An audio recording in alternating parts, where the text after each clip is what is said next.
السلام علیکم ورحمۃ اللہ وبرکاتہ۔ در صدف صاحبہ کا یہ سوال ہے کہ جماعت جب کھڑی ہوتی ہے تو حی علی الصلاح حی علی الفلاح پر مقتدی جو کھڑے ہوتے ہیں تو یہ کس حدیث میں ہے، وہ حدیث بیان کر دیجئے۔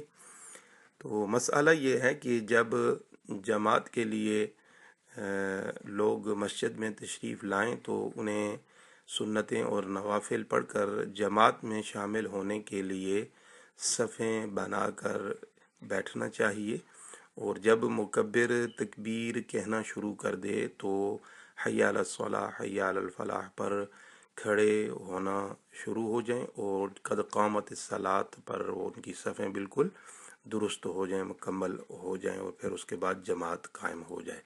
تو یہ ہے مسئلہ۔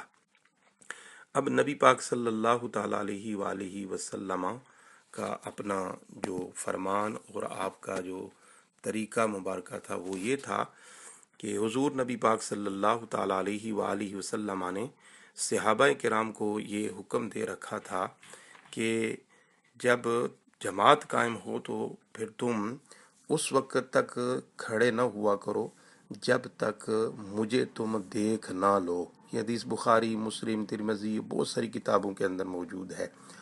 اور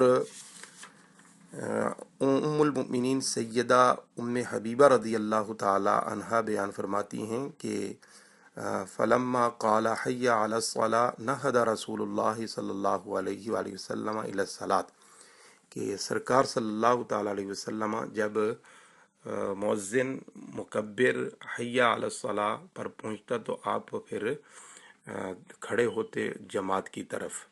تو یوں سرکار کا معمول تھا کہ سرکار اپنے حجرہ مبارکہ سے حضرت بلال بتا کر تکبیر شروع کرتے، تو جب حضرت بلال حی علی الصلاح حی علی الفلاح پر پہنچتے تو سرکار وہاں سے باہر تشریف لاتے، اور صحابہ کرام دیکھ کر فوراً جو ہے وہ کھڑے ہو جاتے تھے۔ تو یہ ایک سنت عمل بن گیا، اور اس کے بعد اس پر صحابہ کرام کا عمل جاری رہا۔ ھذا ما فہمت واللہ ورسولہ اعلم بالصواب۔